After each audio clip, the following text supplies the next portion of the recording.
Walang sinuman ang nag-asahan na ang isang miyembro ng Sanhedrin, isa sa pinakamakapangyarihan at pinakamaalam na mga lalaki sa Israel, ay gagawa nito. Sino ang mangangahas na hanapin si Jesus, lalo na sa kalagitnaan ng gabi? Ano ang kanyang ginagawa?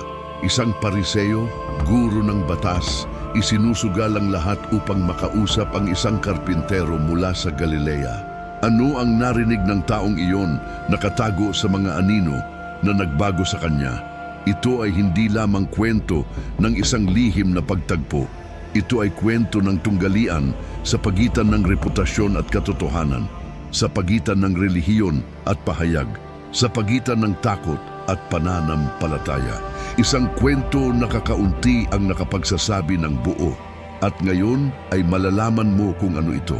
Ano ba talaga ang nangyari kay Nicodemo, ang pariseyong naniwala sa kanyang nakita at narinig? Ano ang kanyang ginawa at paano natapos ang lahat?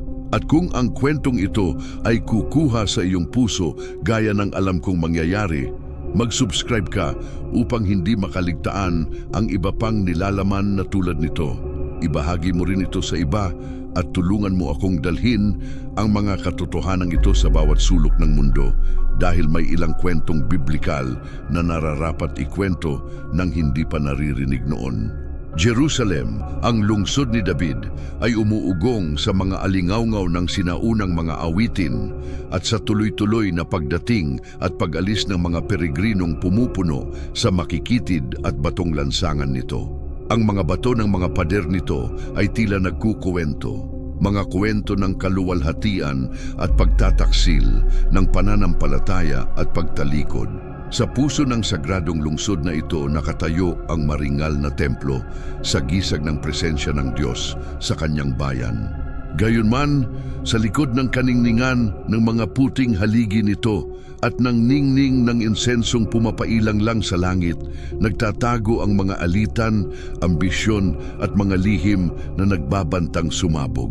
Ang Sanhedrin, ang pinakamataas na lupon ng mga autoridad na panghukuman at pangrelihiyon sa Israel, ang nagsisilbing kataas-taasang hukuman ng bayan. Ang konsehong Hudyo ay binubuo ng 71 kasapi, mga pari, matatanda at mga eskriba. Marami sa kanila ay kabilang sa dalawang pangunahing grupo, ang mga Saduseo at ang mga Pariseo.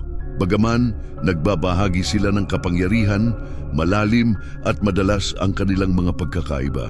Ang mga Saduseo, mga aristokrata at konserbatibo, ay nangingibabaw sa pagkasaserdote at may matibay na ugnayan sa kapangyarihang Romano na kanila ring pinakikinabangan. Samantala, ang mga Pariseo, mga eskolar at tagapagpaliwanag ng batas ay iginagalang ng bayan dahil sa kanilang tila taimtim na dedikasyon at relihiyosong sigasig. Sa hanay ng mga Pariseo ay may isang namumukod tangi, hindi lamang dahil sa kanyang kaalaman sa kasulatan, kundi dahil din sa kanyang moral na katapatan. Si Nicodemo, pangalang Griego na nangangahulugang nagtagumpay sa gitna ng bayan, ay isang kilalang guro, iginagalang na hukom at kasapi ng Sanhedrin. Ang kanyang tinig ay hindi binabaliwala. Hindi siya nagmamagaling, hindi ipinagmamalaki ang kanyang mga titulo, at ang kanyang mga mata ay tila laging nagbubulay-bulay na para bang naghahanap ng higit pa kaysa sa nakikita. Hindi tulad ng marami sa kanyang mga kasamahan na ipinapakitang parang korona ang kanilang kabanalan, si Nicodemo ay tila naghahanap ng higit pa sa papuri. Ang kanyang hinahangad ay ang katotohanan. Kilala siya sa kanyang patas na paghatol, at dahil sa kanyang mahinahong pagsasalita, maging ang mga mag-aaral ng batas ay humihingi ng payo sa kanya, at kahit ang matatanda ay nakikinig sa kanya ng may paggalang. Sa mga pagpupulong ng Sanhedrin, mabigat ang timbang ng kanyang opinyon, hindi dahil malakas ang kanyang boses, kundi dahil matalas ang kanyang pag-unawa. Masinop ang kanyang isip at ang kanyang puso'y nananatiling sensitibo sa tinig ng Diyos. Subalit nitong mga nagdaang buwan, may pumipigil sa dati niyang balanse, isang kabataang tagapagturo, mula Galilea na ang pangalan ay Jesus ng Nazaret, ang naglalakbay sa mga nayon at lungsod, nagtuturo ng may kapangyarihang hindi nagmula sa mga paaralang rabiniko. Siya ay apoy at balsamo sa parehong sandali. Nagsasalita siya tungkol sa kaharian ng Diyos na may pamilyaridad na nakagugulat sa mga dalubhasa. Pinagagaling niya ang mga may sakit, nagpapalayas ng mga demonyo at ipinahahayag ang mabuting balita. Ang pinakanakagugulo ay hindi siya natatakot harapin ang mga makapangyarihan. Inilalantad ang kanilang pagkukunwari sa pamamagitan ng mga talinhagang nagbubunyag ng kasinungalingan ng maraming puso. Hati ang Sanhedrin tungkol kay Jesus. Para sa mga Saduseo, isa siyang mapanganib na gulo na maaaring makayanig sa marupok na ugnayan sa Roma. Para sa kanila, ang sinumang nakakaakit ng mga tao ng walang pahintulot ay isang banta sa kaayusang umiiral. Sa hanay ng mga Pariseo, bagaman sa mas maliit na bahagi, hindi rin nalalayo ang hatol. Inaakusahan nila siyang lumalabag sa batas, namumusong, nakikisama sa mga makasalanan at kinukwestiyon ang mga sagradong tradisyon na ipinasa ng maraming salinlahi. Ngunit hindi lahat ay kumbinsido. May ilan na nagsimulang magtaka kung ang Galileyong ito ay itinataboy dahil sa ibang mga dahilan. Pinakinggan ni Nicodemo ang mga paratang ng may lumalaking pagkabalisa, personal at espiritual. Narinig na niya ang tungkol kay Jesus, tungkol sa kanyang mga aral, sa kanyang mga himala. Narinig niya ang mga patutuong ibinalik nito, ang paningin ng mga bulag at dangal ng mga tinataboy. At kahit pilit ipinipilit ng kanyang mga kasamahan na siya ay isang mapanlinlang, may kung anong katotohanang nakalapat sa kanyang mga salita. Tila samyo ng mga orakulo ni Isaias, ang mga pangako ni Ezekiel, ang karunungan ng mga kawikaan. Posible kayang may taong makapagsalita ng ganito kaliwanag maliban na lamang kung siya ay isinugo ng Diyos? Nagtipon ang Sanhedrin sa likod ng saradong pintuan upang magpasiya. Nanatiling tahimik si Nicodemo, pakiramdam niyang napunit ang kanyang kaluluwa sa gitna. Sa isang dako, ang katapatan sa konseho, sa kanyang kasaysayan at posisyon. Sa kabila, isang lumalaking uhaw na maunawaan kung ano ba talaga ang ginagawa ni Jesus. May tinig sa loob niya na nagsasabing ang taong iyon ay hindi impostor. May kakaiba sa kanya, isang kapangyarihang hindi kayang patahimikin, isang liwanag na hindi maaaring patayin. Sigaw ng mga nagtitinda sa pamilihan, patuloy ang pag-inog ng Jerusalem. Nag-aalay ang mga saserdote ng mga handog, naglalaro ang mga bata sa mga patio, ngunit sa kaibuturan ng puso ng isang Pariseyong nagngangalang Nicodemo, may isang tanong na unti-unting lumalakas. Paano kung ang Jesus na ito ay siya ngang hinihintay na darating?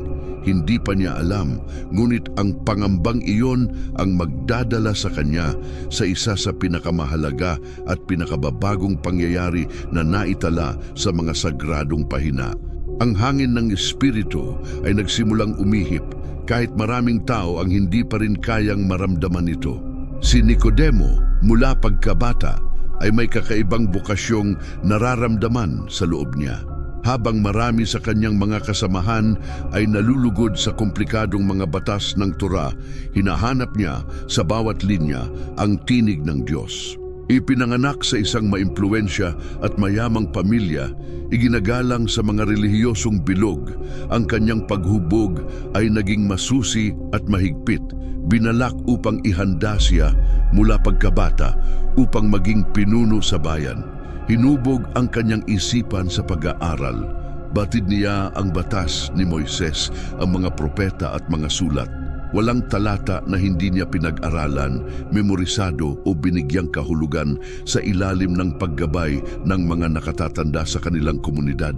Agad nilang napansin ang kanyang kakayahan at higit pa rito ang kanyang kaseryosohan at pagpapakumbaba. Hindi tulad ng ibang kabataang uhaw sa papuri, hindi hinangad ni Nicodemo ang pagbubunyi ng mga tao. Nag-aral siya dahil minahal niya ang Diyos, dahil naramdaman niyang ang bawat salita ng kasulatan ay nagtataglay ng walang hanggang kayamanan. Disiplinado ang kanyang buhay, bumabangon bago sumikat ang araw upang manalangin, madalas mag-ayuno at maglingkod sa nangangailangan ng walang pagpapasikat kahit nakasuot ng mga kasuotaang angkop sa kanyang katayuan. Hindi nakapagtataka na makita ang guro ng batas na iyon na humihinto sa daan upang tulungan ang isang pulubi o aliwin ang isang may sakit. Kilala ang kanyang karunungan at hindi nagtagal, tinanggap siya sa hanay ng pinakakilalang lalaki ng Israel. Tinatawag siyang Rabi ng bayan at maging ang mga miyembro ng Sanhedrin ay humihingi ng kanyang payo. Taglay niya ang lahat, respeto, autoridad, kaalaman. Ngunit sa kaibuturan ng kanyang kaluluwa, may kulang. Maraming beses na niyang nabasa ang mga pangakong mesyaniko. Nakipagtalo na siya sa ibang iskolar tungkol sa kanilang mga interpretasyon. Ngunit hindi niya kailanman nadama na ang pag-asa ng Israel ay tunay na malapit. Tila malayo ang langit, tila tahimik ang walang hanggan. Hanggang dumating ang mga bulung-bulungan. Una, mga impit na boses sa mga pasilyo ng templo. Isang guro sa Galilea, nagsasalita ng may autoridad at linaw kahit hindi nag-aral sa mga paaralang rabiniko. Pagkatapos, mga patotoo ng mga pagpapagaling, pagpapalaya, mga tanda na nagpapaalala sa mga araw ni na Elias at Eliseo. Sinasabing muling dinalaw ng Diyos ang kanyang bayan. May mga tumatawag sa kanya na propeta, ang iba na Mesiyas. Pinakinggan ni Nicodemo ng mabuti, hindi nang walang pagkaingat. Masusi siya, hindi madaling madala sa damdamin o mga eksaheradong kwento. Gayunpaman, may malalim na bagay ang gumising sa kanya nang ang isa sa kanyang sariling mga alagad na may luha sa mga mata ay nagkwento kung paano pinagaling ni Jesus ang kanyang halos mamamatay na anak sa isang salita lamang. Hindi niya ito kayang ipagsawalang bahala. Isa pang apoy ang nag-umpisa nang marinig niya na pinalayas ni Jesus ang mga tagapagpalit ng pera sa templo, nilinis ang bahay ng Diyos nang may siglang umaalingaw-ngaw sa mga propeta noon. At nang sa gitna ng sesyon ng Sanhedrin, may isang batang Levita ang naglakas loob na sabihin na nagsasalita si Jesus na parang kilala niya ang Ama. Marami ang naiskandalo, ngunit hindi si Nicodemo. Umuugong iyon sa loob niya na parang isang bagay na lubos na totoo. Nagsimula siyang maghanap ng impormasyon ng palihim. Naging interesado siya sa mga talinhaga nito. Muling binasa ang kasulatan ng may bagong mga mata. Sa bawat talata ukol sa Mesiyas, ang nagdurusang lingkod ni Isaias, ang anak ng tao ni Daniel, ang propetang ipinangako ni Moises, tila unti-unting inaalis ang isang lambong. Ngunit hindi ito nagdala ng kapayapaan, naghatid ito ng tunggalian. Paano maisasaalang-alang ng isang Pariseo, isang iginagalang na kasapi ng Sanhedrin, ang posibilidad na ang Galileyong iyon ay ang hinirang? Ano ang magiging epekto nito sa kanyang posisyon, sa kanyang pamilya, sa kanyang reputasyon?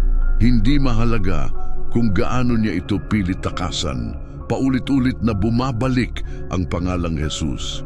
Hindi na siya matahimik, lalong napansin niya na maraming pinuno ang puno ng kapalaluan, ambisyon at lihim na interes, mga bagay na walang kinalaman sa At si kabanalan. Jesus, May tapang na ibinunyag iyon. Hindi naghahangad ng pagsang-ayon, hindi naniningil para sa mga turo, nagtuturo tungkol sa pag-ibig, katarungan, awa, at higit sa lahat, nagtuturo tungkol sa bagong kapanganakan, isang panloob na pagbabago na higit pa sa panlabas na pagsunod sa batas. Pinag-isipan ni Nicodemo ang mga salitang ito gabi-gabi.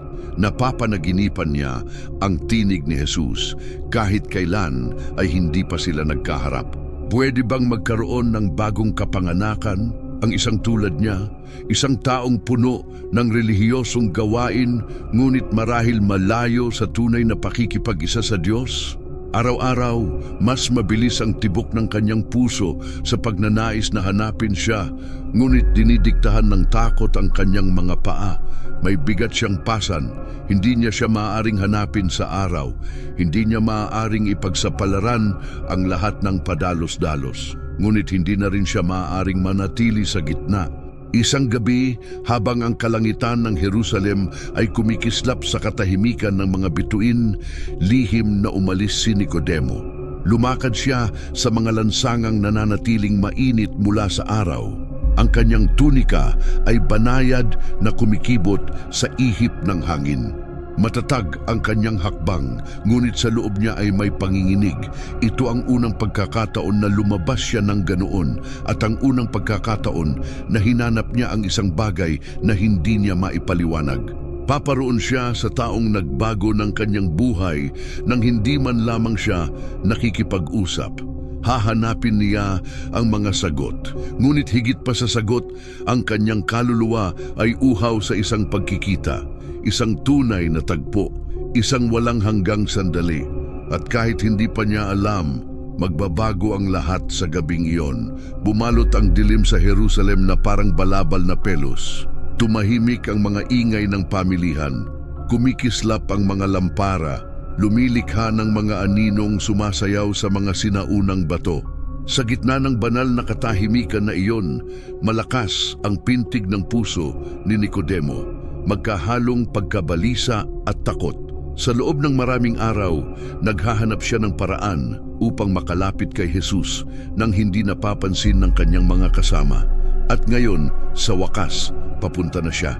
Mula sa malayo, minamasdan niya ang mga taong pumapaligid kay Jesus.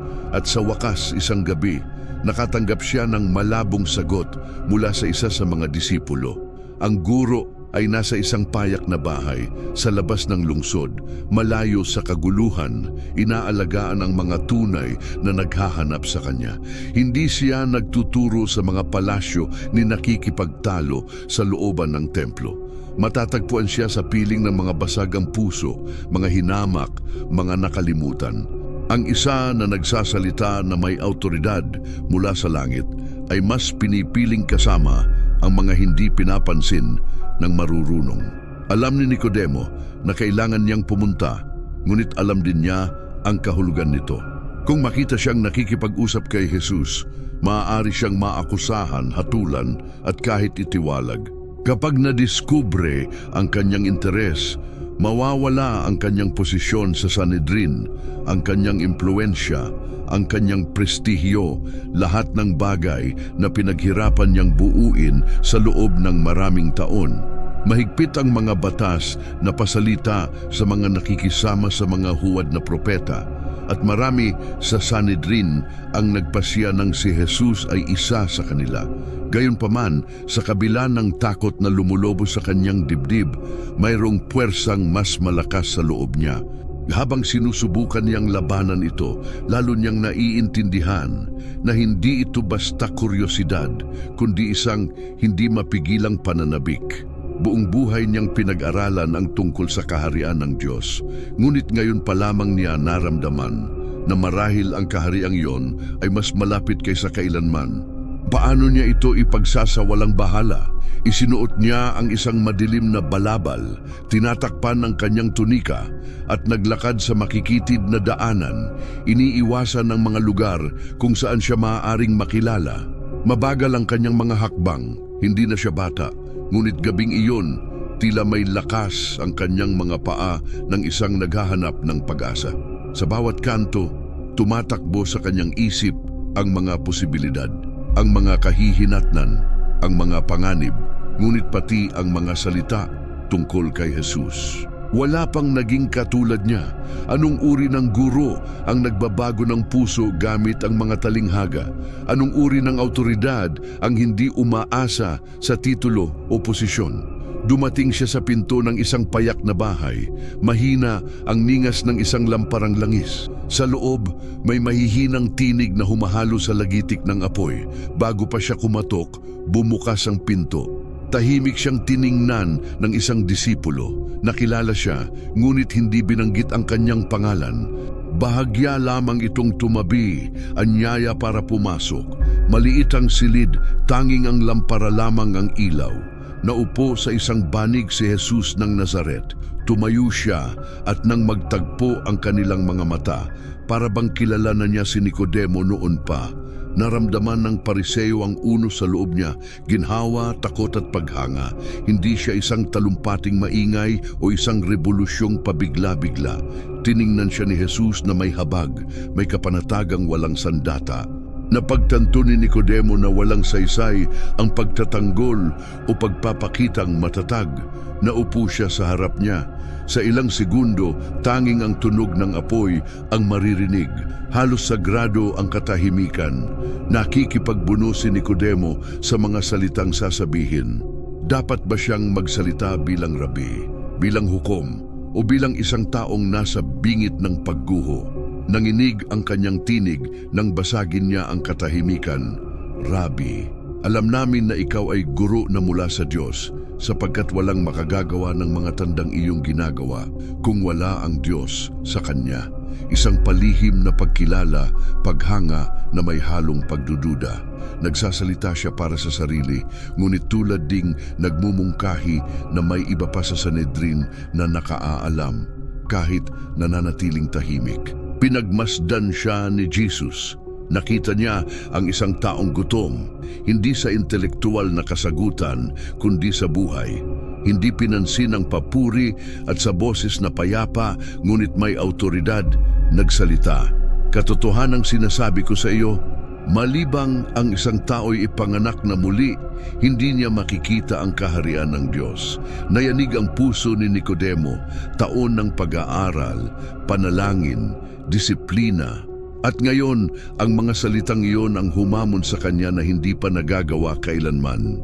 Ano ang kahulugan ng ipanganak na muli? Hindi ba sapat ang pagiging anak ni Abraham, tagasunod ng batas, kasapi ng Sanhedrin?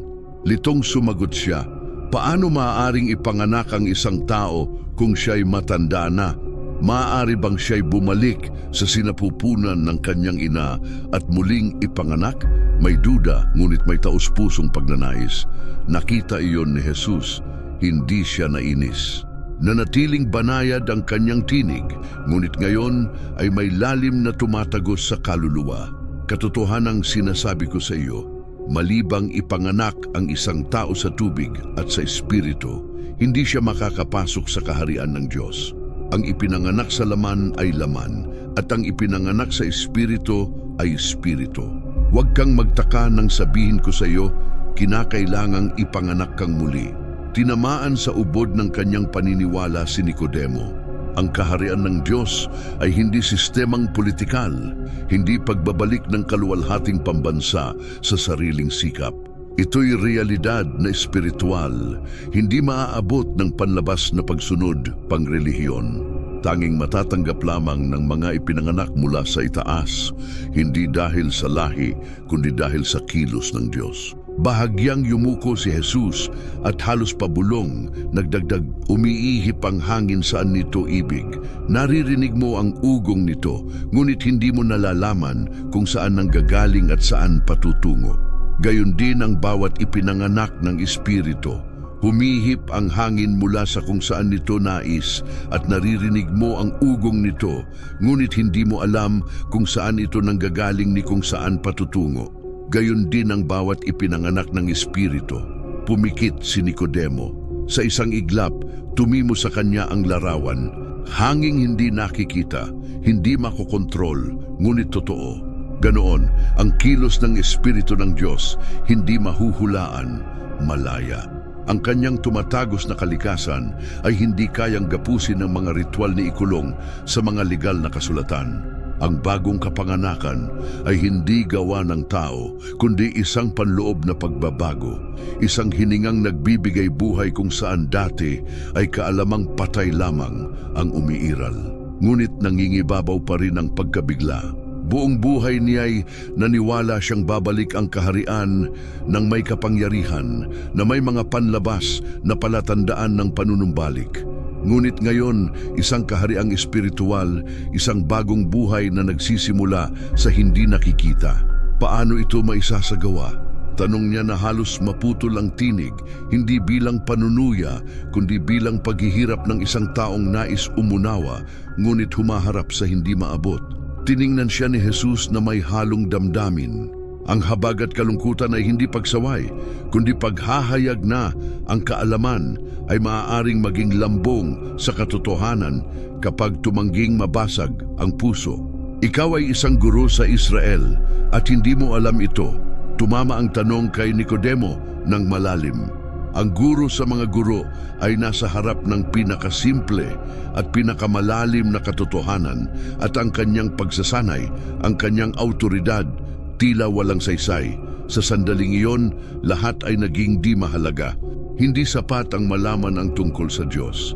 Kinakailangan ng maipanganak mula sa Diyos. Nagpatuloy si Jesus at bawat salita niya'y bumababa na parang mabagal na apoy sa kaluluwa ng Pariseo. Katotohanang sinasabi ko sa iyo, aming sinasabi ang aming nalalaman at aming pinatototohanan ng aming nakita at hindi ninyo tinatanggap ang aming patotoo.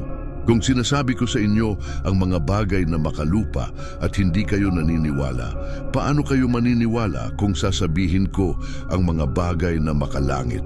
Sandaling katahimikan ang sumunod. Sa labas, humuni ang hangin sa pagitan ng mga sanga na parang saksi sa sinabi.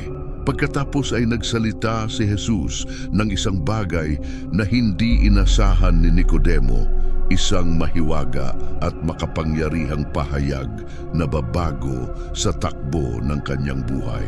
Walang umakyat sa langit, kundi ang bumaba mula sa langit, ang anak ng tao na nasa langit. At kung paanong itinaas ni Moises ang ahas sa ilang, gayon dapat itaas ang anak ng tao upang ang bawat sumasampalataya sa kanya ay hindi mapahamak, kundi magkaroon ng buhay na walang hanggan. Nanatiling tila bato si Nicodemo.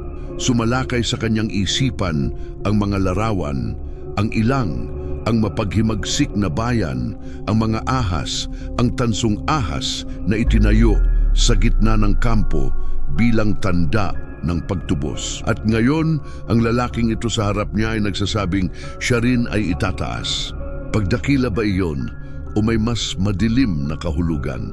Tiningnan siya ni Jesus na may lambing ng isang nakakikilala sa bigat ng katotohanan at nauunawa ang hindi lahat ay handang magdala nito. Ngunit nagsalita pa rin ng malinaw, sapagkat gayon na lamang ang pag-ibig ng Diyos sa sanlibutan na ibinigay niya ang kanyang bugtong na anak upang ang sino mang sumampalataya sa kanya ay hindi mapahamak kundi magkaroon ng buhay na walang hanggan. Hindi isinugo ng Diyos ang anak sa sanlibutan upang hatulan ang sanlibutan, kundi upang ang sanlibutan ay maligtas sa pamamagitan niya. Hindi lamang mga pangako ang mga iyon, mga pahayag ang mga ito ng isang walang hanggang plano. Hindi ito tungkol sa agarang paghuhukom, kundi isang pagkakataong bukas para sa lahat. Ang kahariang inaasahan ni Nicodemo ay hindi darating na may hukbo o mga trono sa lupa. Darating ito na may pagsuko, may sakripisyo, may dugong dadanak at mga pusong babaguhin. Sa sandaling iyon, naunawaan ng Pariseo na hindi siya nasa harap lamang ng isang karaniwang guro. Nasa harap siya ng katuparan ng kasulatan, ang anak na sinugo mula sa itaas upang maging tulay sa pagitan ng langit at lupa. Hindi niya maipaliwanag ang lahat, ngunit may gumalaw sa kanyang espiritu. Nabasag ang puso ng pantas sa harap ng hiwaga ng banal na pag-ibig. Habang lumalalim ang gabi at napupuno ng mga bituin ng kalangitan na tila walang pakialam sa tahimik na drama na nagaganap, lumabas si Nicodemo sa silid na iyon bilang ibang tao.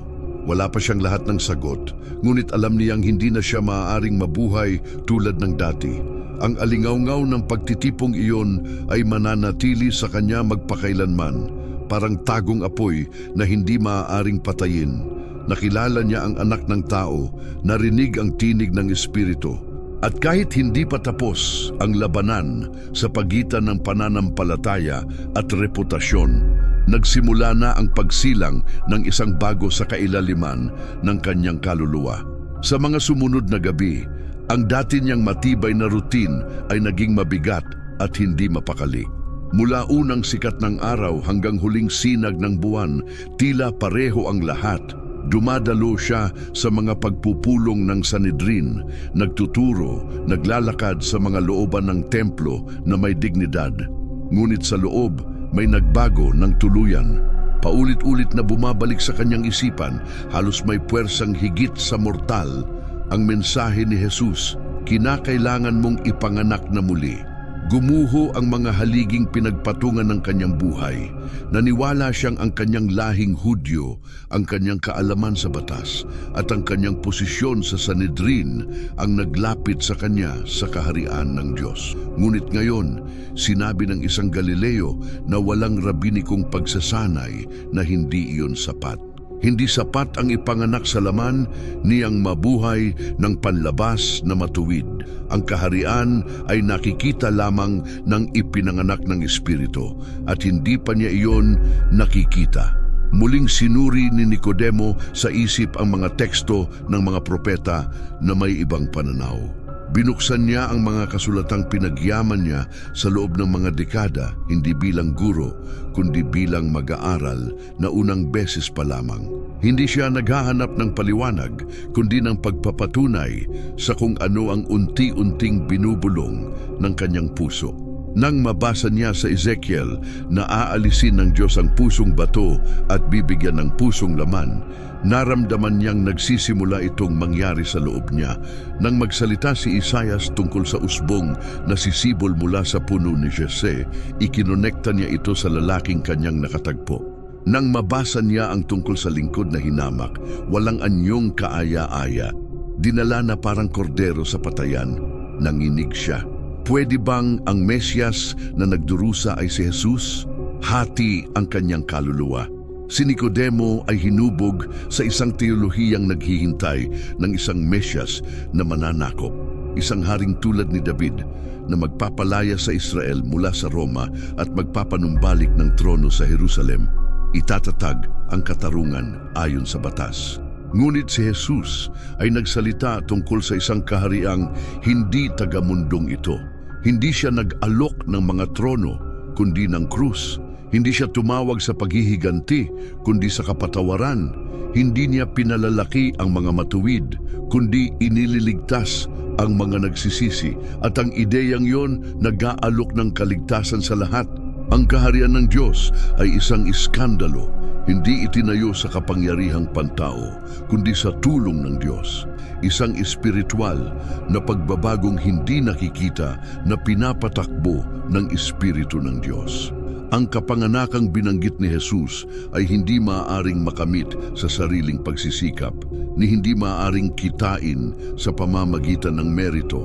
Ito'y gawaing makadiyos na nakasalalay sa pananampalataya.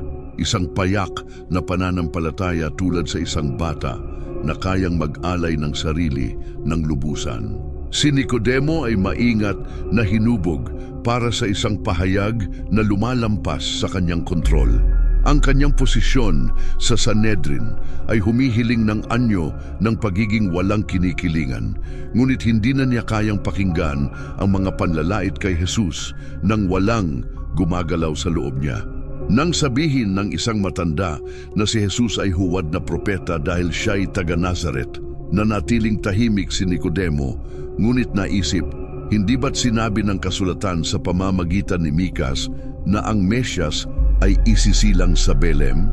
At hindi ba't kayang piliin ng Diyos ang hamak at hinamak upang ipahiya ang marurunong? Lalong naging malalim at masakit ang kanyang mga iniisip. Minsan, nahuhuli niyang umiiyak siya sa gabi nang hindi lubusang mauunawaan kung bakit, na parang ang kanyang kaluluwa ay pinapawi upang ang kanyang pagmamataas ay maitayo mula sa simula. Nagsisimulang gumuho ang kanyang katalinuhan. Hindi na niya nakikita ang sarili bilang pantas ng Israel, kundi isang taong sugatan na nasa proseso ng pagpapagaling. Isang makasalanang inakalang matuwid, isang taong iginagalang ng mga tao, ngunit malayo pa rin sa puso ng Diyos. At sa gayon, araw-araw, nabuhay si Nicodemo. Ang tahimik na pagbabago ay nagpapatuloy sa parehong lugar, kasama ang parehong mga tao, bumibigkas ng parehong mga panalangin, ngunit sa loob, nag-iiba ang kanyang mundo.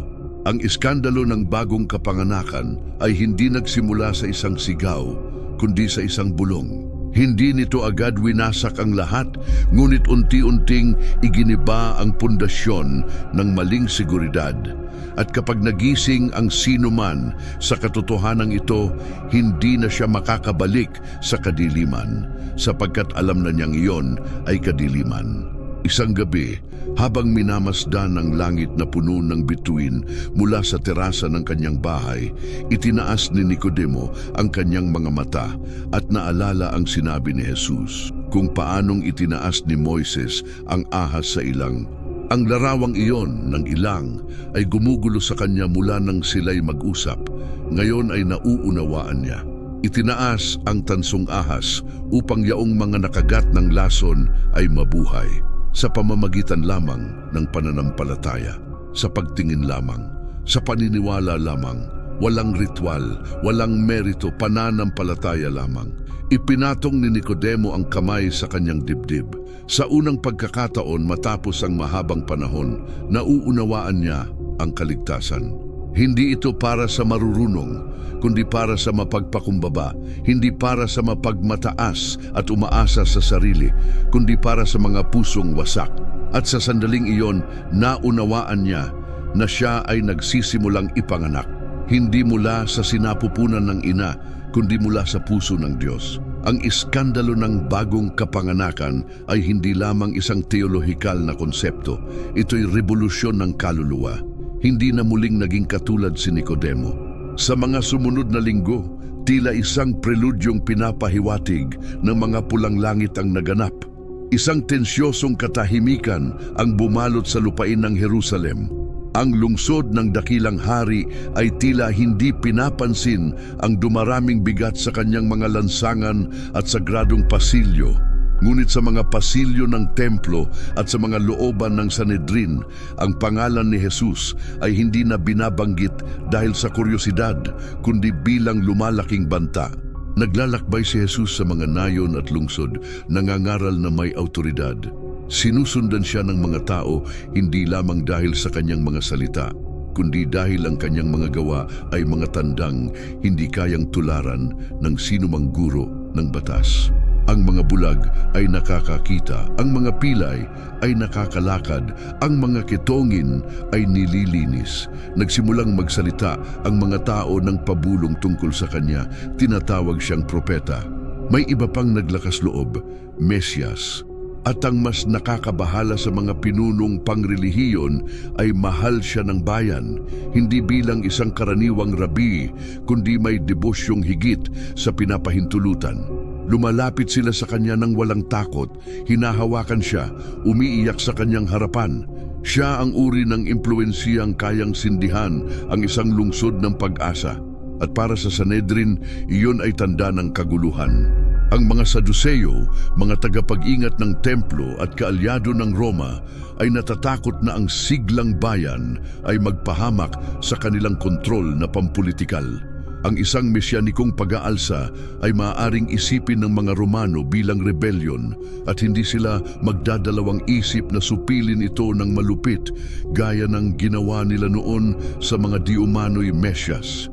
Nagkaroon na ng mga kilusan, lahat ay nagtapos sa masaker. Ang ideya lamang na si Jesus ay maaaring sundan ng libu-libo ay nagpapayanig sa gulugod ng mga makapangyarihan. Ang mga Pariseo sa kabilang banda ay hindi gaanong natatakot sa Roma tulad ng kanilang takot na mawalan ng impluensya. Si Jesus sa kanyang espiritual na autoridad ay hindi sila inaatake gamit ang mga sandata kundi gamit ang mga salita. Bawat turo ay inilalantad ang pagkukunwari ng kanilang mga utos. Siya'y nananawagan ng awa at higit sa lahat ay nagpapakita ng habag kung saan sila ay nagpapataw ng mga tuntunin. Nagsasalita siya tungkol sa Diyos bilang isang ama, hindi bilang isang malayong hukom. At ang pinakamasama para sa kanila ay hindi nila siya mapabulaanan. Ang kanyang mga argumento ay hindi matatalo. Ang kanyang kadalisayan ay hindi mapapasinungalingan. Walang tunay na iskandalong maaari nilang ibintang sa kanya nang hindi siya ipinagtatanggol ng bayan. Nasaksihan ni Nicodemo ang lahat ng ito na may halong takot at paghanga. Sa isang banda, naramdaman niyang ang kahariang ipinapangaral ni Jesus ay tunay, totoo at dalisay. Sa tuwing maririnig niya ito, kahit mula sa mga anino, sa gitna ng karamihan, nanginginig ang kanyang puso na parang kinikilala sa mga salitang iyon ang mismong tinig ng langit. Sa kabilang banda, nakita niya kung paanong nagngingit-ngit ang kanyang mga kasamahan sa mga pulong ng Sanhedrin. Lalo silang nagiging tensyonado at mabigat ang loob. Ang taong ito ay dapat arestuhin dahil sa sabwatan. Wika ng isa sa matatanda, sabay hampas ng nakasarang kamao sa mesa. Nililito niya ang bayan. Kung hindi tayo kikilos agad, ang buong bansa ay tatalikod sa kanya. Sigaw ng isa pa, siya'y lumalapastangan, ipinapantay niya ang sarili sa Diyos. Walang lugar para sa ganitong uri ng erehiya sa atin. Tahimik na nakinig si Nicodemo, hati ang kaluluwa. Hindi niya kayang baliwalain ang katotohanang nagliliyab sa loob niya, ngunit hindi rin siya makakakilos nang hindi sinusuri ang mga kahihinatnan. Nakikita niyang ang mga lider na may mas mababang ranggo ay minamaliit at inaalis sa pwesto dahil lamang sa pagpapakita ng simpatiya kay Jesus.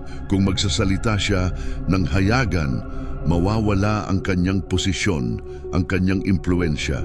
Marahil maging ang kakayahang makatulong mula sa loob, pinahihirapan siya ng dilema. Marahil ang pagkilala sa katotohanan ay nangangailangan ng higit pa sa katahimikan.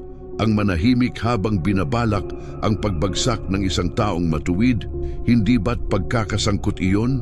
Isang beses, narinig niyang tinawag ni Jesus mula sa malayo ang mga Pariseo na mga libingang pinaputi. Bagaman mabigat ang mga salita, hindi nasaktan si Nicodemo.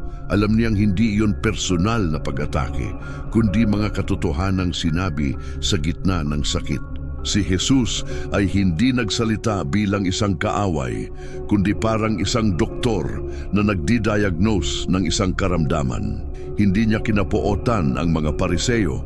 Kinondena niya sila bilang isang nakamamatay na sakit na nangangailangan ng pagsisisi, ngunit tumatanggi ang karamihan sa kanila na makinig. Isang araw, habang nagtuturo si Jesus sa templo, nagsalita siya ng may malakas na tinig. Kawawa kayo mga eskriba at pariseo, mga mapagkunwari, sapagkat nililinis ninyo ang labas ng tasa at pinggan, ngunit sa loob ay puno kayo ng pagnanakaw at kawalan ng katarungan. Bumagsak ang mga salita tulad ng mga espada sa gitna ng patyo. Ang ilan ay namutla, ang iba na may nagngalit sa galit. Hinawakan ko ang aking hininga. Walang sino mang nagsasalita ng ganoon. Walang nagtatangkang ituro ang mga lihim na kasalanan ng pamunuan nang walang takot sa pagganti. Ngunit hindi natakot si Jesus. Nagsalita siya ng may kalayaang alam niyang mananaig ang kalooban ng Diyos. Ang autoridad ay mula sa itaas. Sa mismong araw na iyon, isang biglaang pagpupulong ang ipinatawag. Hayagang tinalakay ng Sanhedrin kung ano ang gagawin sa kanya, kabilang ang mungkahing dakpin siya. Nagsimulang mabuo ang isang matinding desisyon. May ilang nagmungkahi pa ng kanyang kamatayan bilang tanging solusyon. Ang pagpapanatili ng katatagan ng bansa ay hindi na simpleng usapan. Isang teolohikal na sabwatan ang umuusbong. Naramdaman ni Nicodemo ang bigat, isang hindi matitiis na kirot sa dibdib. Palapit na ang oras ng pasya, hindi na niya kayang maglakad sa alanganing pagitan ng takot at pananampalataya. Malapit nang bumagsak ang bagyo. Kailangan niyang pumili kung kaninong panig siya papanig. Hindi pa siya handang ipahayag ito ng hayagan, ngunit may isang bagay sa loob niya na nalutas na. Hindi siya makikilahok sa pagdanak ng dugo ng inosente. Gagawin niya ang lahat ng makakaya upang pigilan iyon, kahit ang kanyang tinig ay isang bulong lamang sa gitna ng kulog ng gabing iyon. Habang humahaginit ang hangin sa pagitan ng mga puno ng olibo sa bundok ng mga olibo at ang unang maiitim na ulap ay bumabalot sa kalangitan, naunawaan ni Nicodemo na wala nang balikan. Paparating ang bagyo at kasama nito ang oras ng katotohanan. Umiindak ang mga dahon ng olibo sa isang hindi mapakaling bulong habang lumulubog ang araw sa bubungan ng Jerusalem. Tinatanglawan ang langit ng nag-aalab na mga kulay. Nang hapon na iyon, nag-uumapaw ang mga kalye ng mga bulong-bulungan. Pumunta raw si Jesus sa pista ng mga tolda. Noong una, lihim ito, ngunit di nagtagal. Hindi na maitago ang kanyang presensya. Nagtuturo siya sa gitna ng templo nang walang takot o pag-aalinlangan. At ang kanyang tinig ay umaalingaw-ngaw sa pagitan ng mga haligi tulad ng tugtog mula sa langit. Marami ang namamangha, may ilan ang naniwala, may iba iskandaloso sa kanyang autoridad na naghanap ng paraan. Habang nagbubulong-bulungan ang bayan sa mga plaza, nagtitipon ng Sanhedrin na may lumalaking pag-aapura. Malinaw na hindi hihinto si Jesus. Nagsasalita siya nang may katiyakang hinahamon pati ang pinakamahirap na estrukturang panrelihiyon. Hindi siya nagbabanggit ng mga rabay ng nakaraan, hindi siya humihingi ng pahintulot ni nagpaparangal sa mga tradisyonal na paaralan. Sinasabi niya na ang kanyang aral ay mula sa nagpadala sa kanya at lalo itong nagbigay alala sa mga pinuno ng konseho. Nagsimulang magtanong ang karamihan kung ang taga-Nazaret na iyon ay maaaring ang Kristo. Mabilis at puno ng tensyon ang pagpupulong at naging pugad ito ng kawalan ng pag-asa.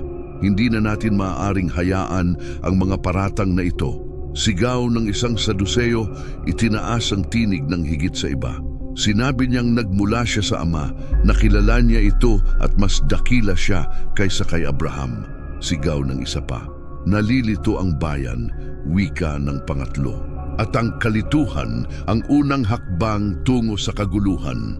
Kapag nagpatuloy ito, makikialam ang Roma. Nais ba ninyong makitang nagbabantay muli ang mga sundalo sa ating mga lansangan? Mahahabang mukha, tensyonado, nababalot ng belo ng takot, poot at pagkabigo. Para sa kanila, ginulo ni Jesus ang katatagang panrelihiyon. At ito ay krimeng kasing bigat ng isang pampulitikang paghihimagsik. Karamihan ay sumang-ayon na siya ay dapat arestuhin sa lalong madaling panahon.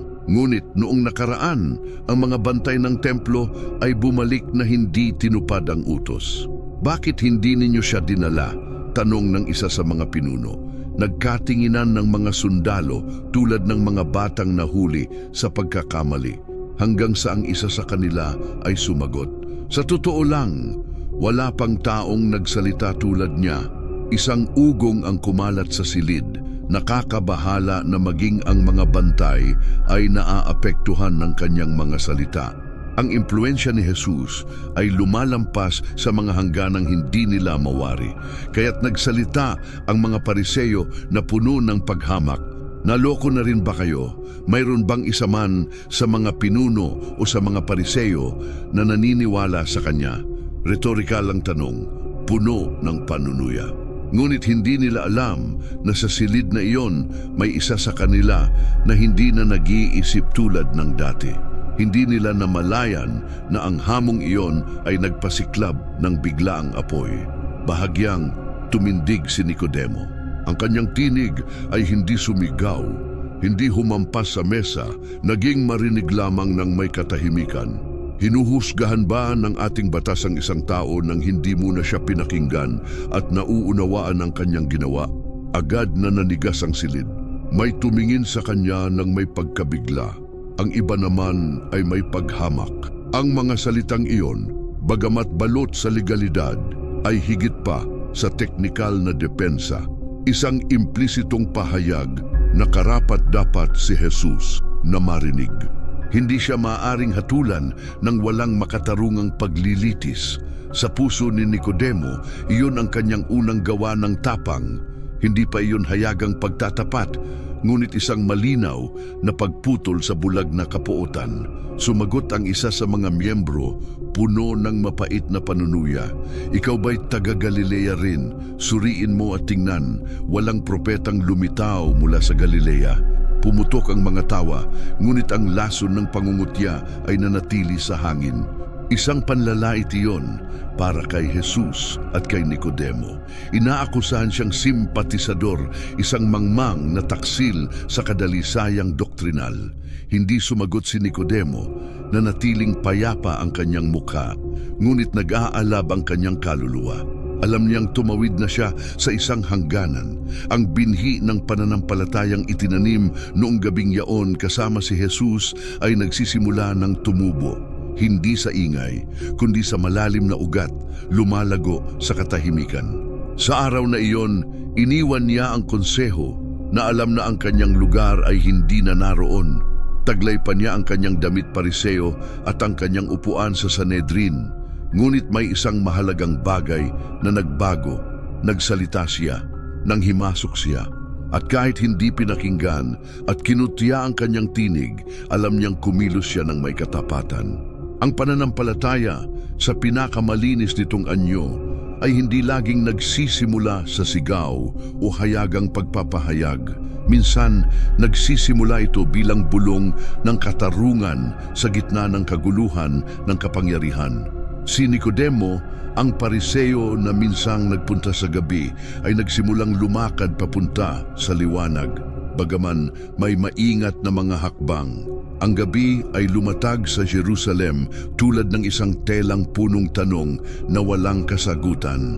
Si Nicodemo, nakaupo sa kanyang pribadong silid, liwanag lamang ng lamparang langis, nanginginig ang mga kamay, binuksan ang mga sinaunang pergamino ng kasulatan. Ang kanyang mukha na minarkahan ng mga taon at karunungan ay ngayoy nagpapakita rin ng mga bakas ng panloob na tunggalian. Ito ang parehong taong ilang taon na ang nakalilipas ay pumasok sa Sanhedrin na may matatag na pananalig. Isang ganap na tagapagtanggol ng batas, guro ng tradisyon, isang taong naniniwalang nauunawaan ang mga hiwaga ng Diyos, hanggang sa makaharap niya ang isa na nagsasalita na parang mismong salitang nagkatawang tao. Ang kanyang isip, hinubog sa maingat na pangangatwirang pandalubhasa sa oral at nakasulat na batas, ay ngayoy pumapasok sa ibang lupain.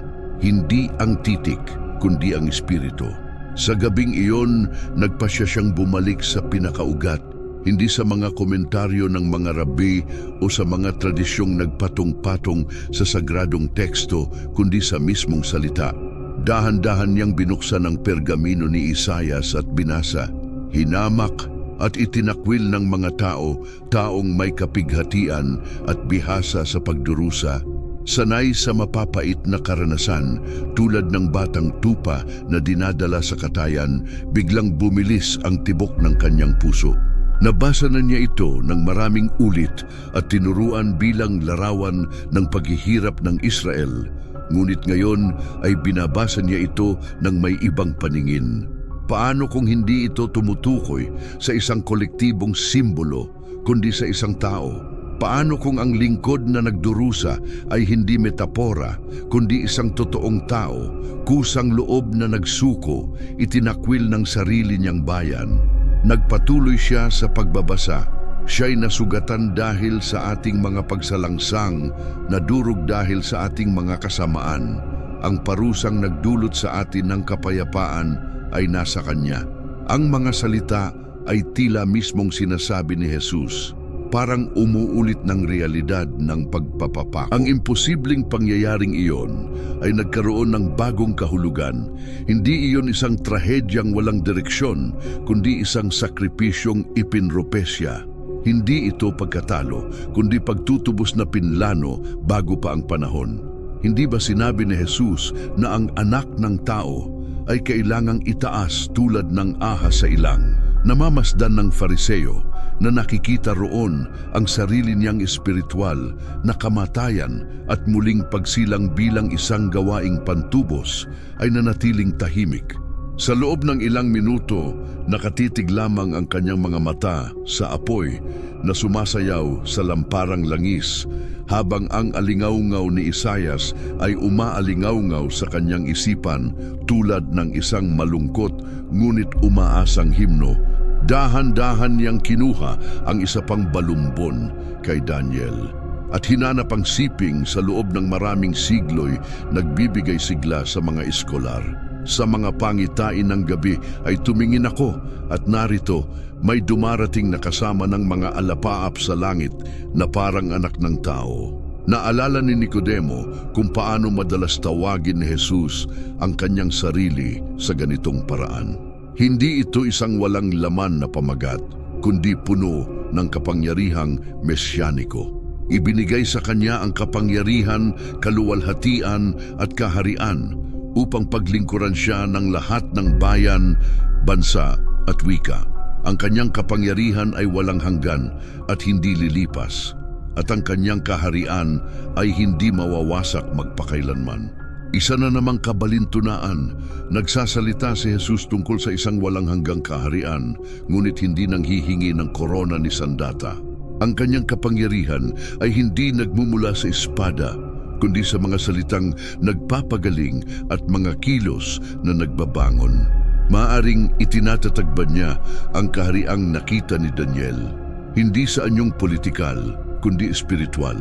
At kung ang kapangyarihan ng Mesiyas ay hindi na sa pagpapaalis sa mga Romano, kundi sa pagsakop sa puso ng tao, may paggalang niyang hinanap ang mga kasulatan ni Moises, hindi upang maghanap ng mga kautusan, kundi mga propesiya. At natagpuan niya roon sa Deuteronomio, "Babangon ako mula sa kanilang mga kapatid ng isang propeta tulad mo. Ilalagay ko ang aking mga salita sa kanyang bibig at sasalitain niya sa kanila ang lahat ng iuutos ko sa kanya."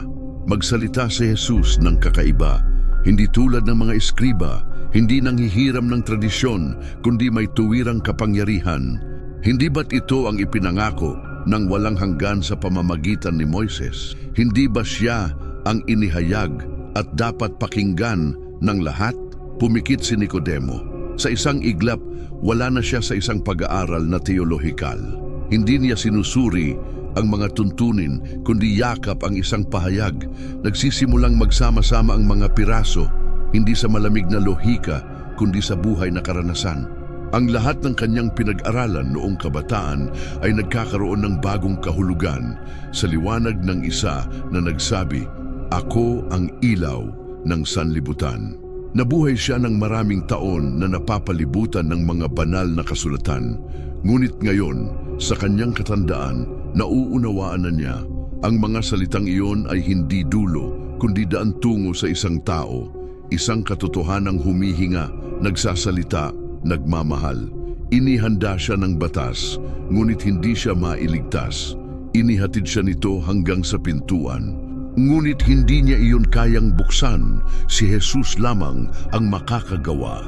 Sa pagitan ng batas at katotohanan, hindi na alam ni Nicodemo kung alin ang mas mabigat.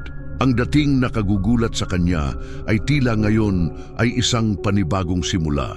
Ang pagsuko sa mga nakaraang tagumpay ay nagsisimulang magmukhang pinakamatalinong pagpili. Siya na matagal nang nagturo tungkol sa kaharian ay hindi na isang guro na nakakapit sa titik. Nagsisimula siyang maging alagad ng salitang nagkatawang tao. Sa sagradong katahimikan ng kanyang tahanan, napapaligiran ng mga balumbon at mga pahayag na unawaan niya. Ang pananampalataya kay Jesus ay hindi pagtataksil sa batas, kundi ganap na pag-unawa rito. Ang walang tigil na ingay ng Jerusalem, dati ay nakaaaliw, ngayon naging hindi matiis. Ang mga tinig ng pamilihan, mga yabag sa templo, mga talakayan sa liwasan, lahat ay parang puno ng tensyon na tila ang buong lungsod ay hirap huminga sa bigat ng isang bagay na malapit ng sumabog. Si Jesus, ang lalaking nagsindi ng apoy sa kanyang puso, ngayon ay pinaghahanap. Tahimik na saksi si Nicodemo, lantad sa loob niya sa mga kaganapan. Tinatawag siya ng konsensya, ngunit pinaparalisa siya ng takot. Bawat pagpupulong ng Sanhedrin ay umiikot sa iisang tanong: paano patatahimikin ng Nazareno? Ang mga kwento ng milagro na dati nagbibigay ng pagkamangha ay naging tinik sa paa ng konseho. Ang pagpapagaling ng bulag, ang pagkabuhay ni Lazaro, ang pagpaparami ng tinapay, ang bawat gawa sa halip na magdala ng paggalang ay lalo pang nagpasiklab ng galit sa mga nakakita kay Jesus bilang banta sa sistemang nagbibigay sa kanila ng kapangyarihan at dangal. Si Nicodemo na nagsalita noon, ngayoy natahimik, hindi dahil wala siyang paniniwala, kundi dahil sa takot sa kapalit. Natukoy na siya, tinitingnan ng may hinala, kinukutya. Alam niyang ang isa pang salita ay maaaring maging hatol. Mawala ang kanyang pwesto sa Sanhedrin, ang kanyang dangal, marahil ang kanyang buhay. Gayunpaman, bawat salitang hindi niya binigkas ay bumigat na parang bato. Pinapanood niya ang lahat ng malapitan. Paano binabalik ko ang batas upang makahanap ng paratang? Paano sila nagtitipon ng palihim? Paano nila binabayaran ang mga saksi? Paano sila humahabi ng lambat ng panlilinlang upang bitagin ang matuwid? Siya na nagturo habang buhay na ang Diyos ay makatarungan at banal ang kanyang batas. Ngayoy may pusong durog. Ang mga prinsipyong kanyang ipinangaral ay niyuyurakan ng mga nagsasabing sila ang tagapangalaga nito. Para kay Nicodemo, bawat hakbang patungo sa hatol kay Jesus ay nagiging pagsubok ng pananampalataya. Malalim ang sugat. Sa gabi, mag-isa siyang umaalis papunta sa kanyang silid. Hindi siya nakikipag-usap, hindi naghahanap ng kasama. Umupo siyang manalangin, ngunit namamatay ang mga salita sa kanyang labi.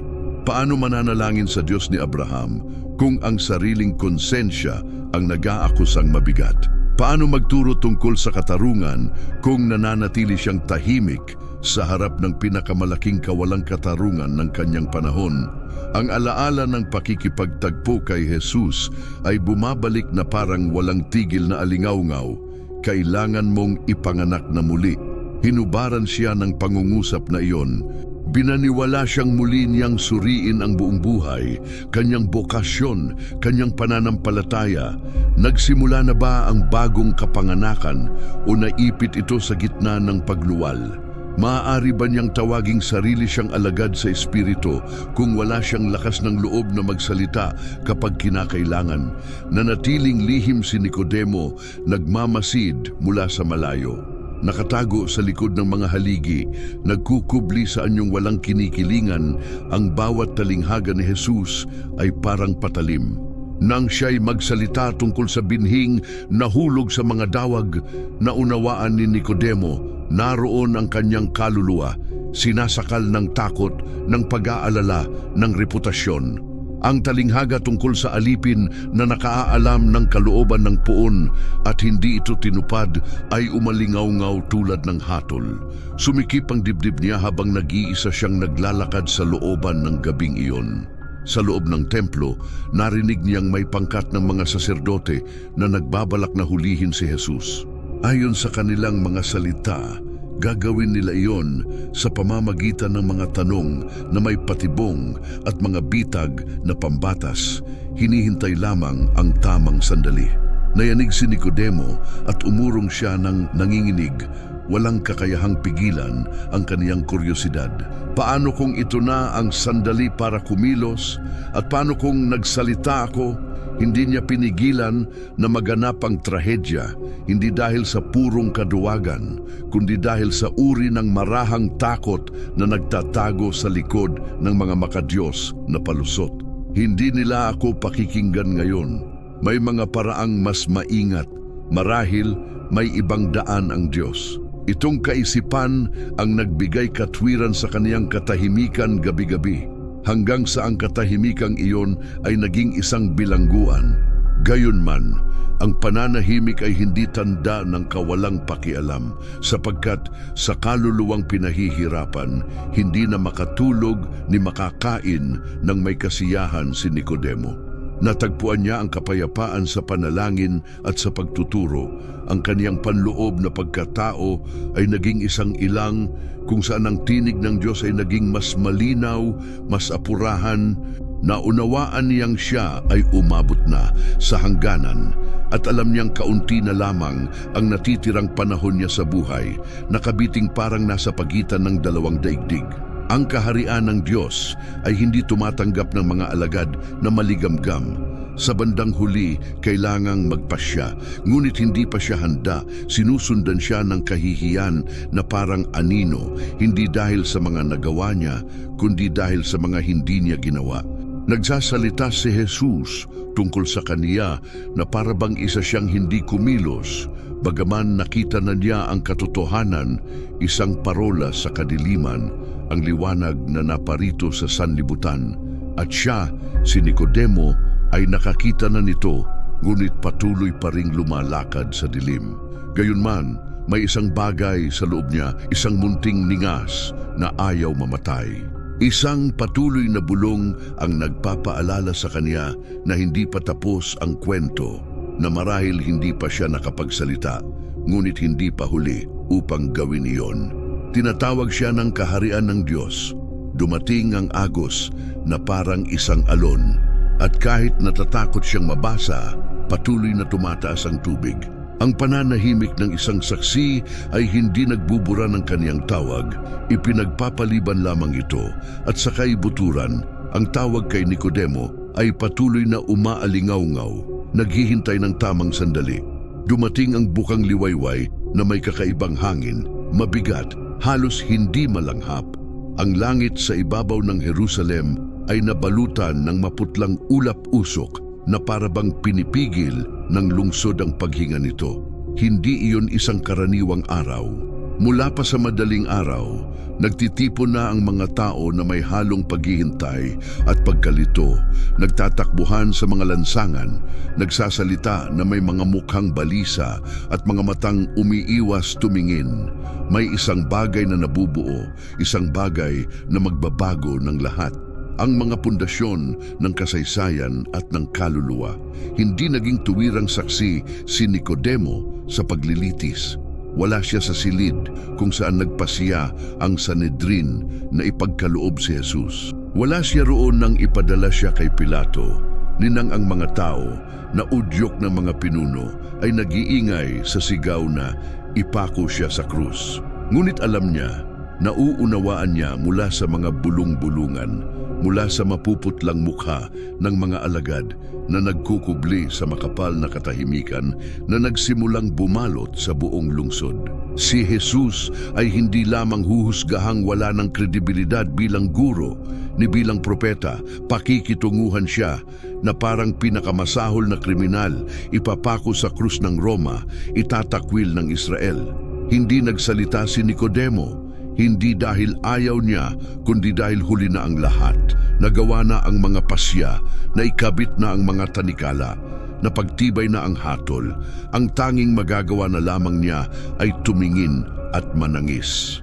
Umakyat siya sa isa sa mga daang patungo sa Golgota nang hindi napapansin, nabalot sa isang madilim na balabal, umiiwas sa mga tingin, hindi nakikihalubilo sa iba.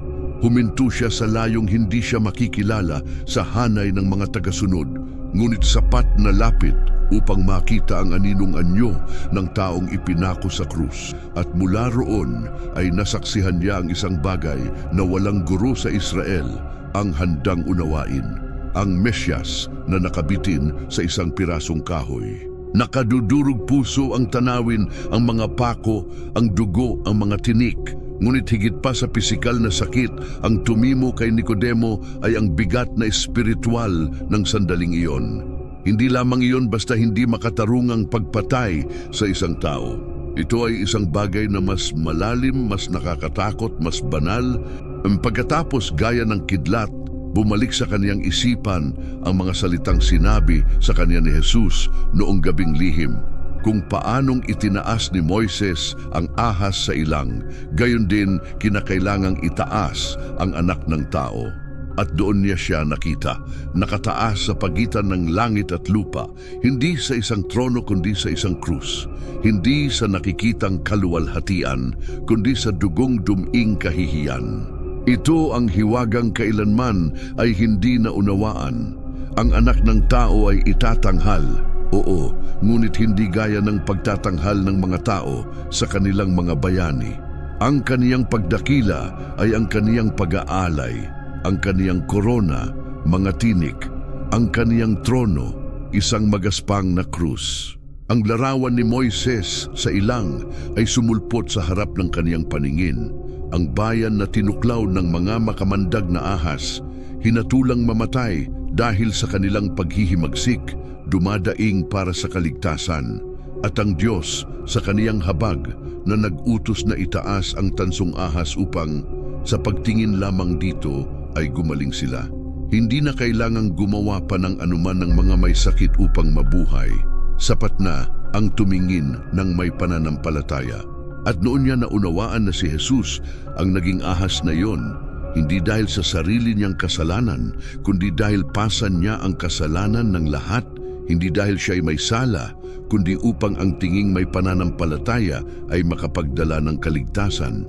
Naramdaman ni Nicodemo na parang nadudurog ang kaniyang kaluluwa habang binibigkas sa isip ang mga kasulatan na dala-dala niya mula pagkabata. Si Isaias na nagsasalita tungkol sa isang lalaking nasugatan dahil sa ating mga pagsuway. Si David na sa mga awit ay naglalarawan ng mga kirot na hindi kaniya. Si Zacarias na nagpahayag ng propetiko na titingin sila sa kaniya na kanilang sinaksak.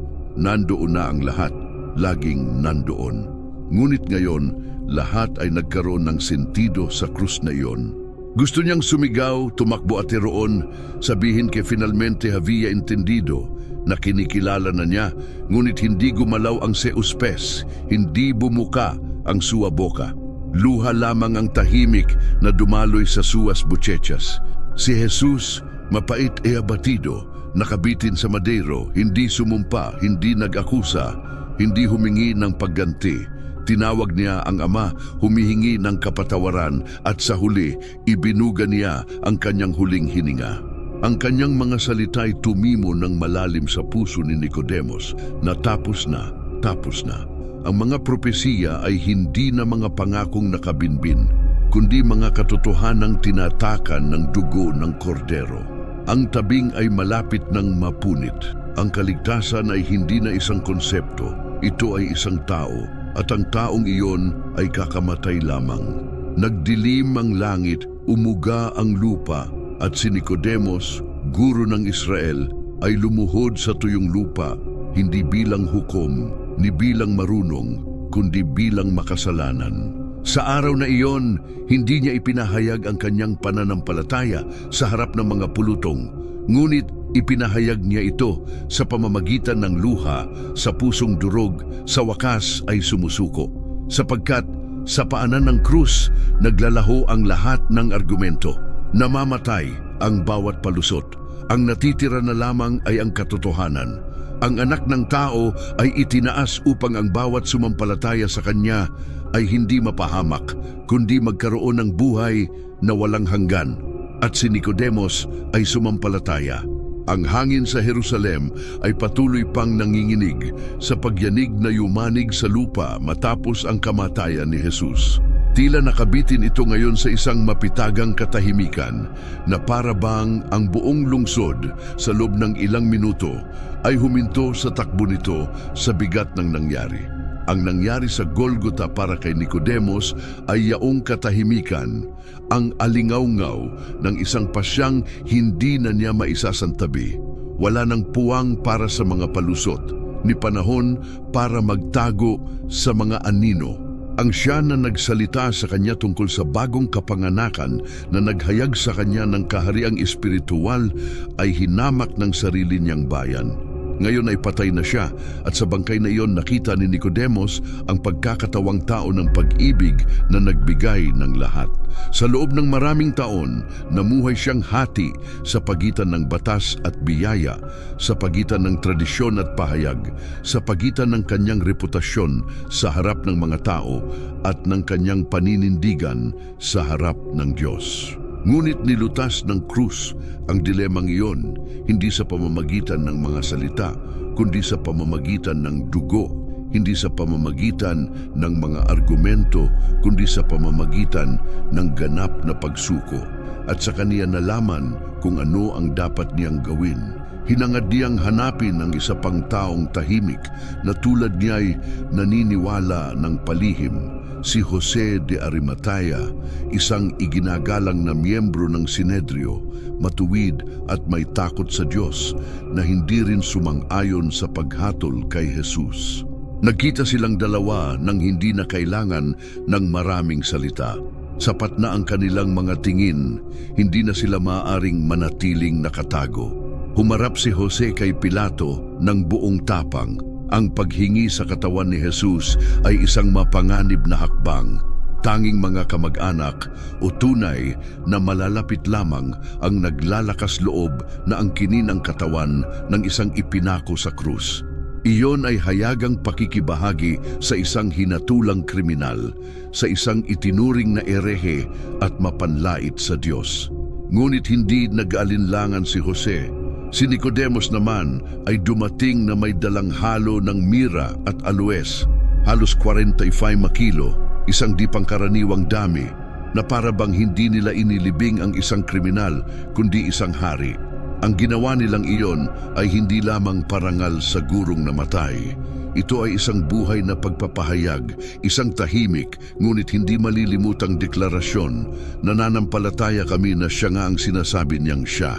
Habang kanilang ibinabalot ang katawan, si Jesus ay napapalamutian ng lino at mga pabango. Bawat kilos ay isang gawa ng pagsamba. Ginawa iyon ni Nicodemos nang matatag ang mga kamay, ngunit may pusong durog at sugatang bukas. Ang mga pasa, ang bakas ng mga pako, lahat ay palatandaan ng kusang loob na pagdurusang hindi masukat, at siya na kay tagal nang nagpapaliwanag ng batas ay nauunawaan na ngayon ang katuparan nito sa bawat detalye. Bawat patak ng ungwentong kanyang inihuhulog ay hindi lamang isang libing, kundi isang gawa ng pagtubos. Hindi dahil may iniaalay si Nicodemos upang karapat-dapatin ang kanyang kaligtasan, kundi dahil sa paghahanda ng katawan ni Kristo, pinatototohanan niya ang kanyang mapananampalataya, hindi na bilang Fariseo, hindi na bilang guro ng Sinedrio, kundi bilang alagad, bilang isang tinubos.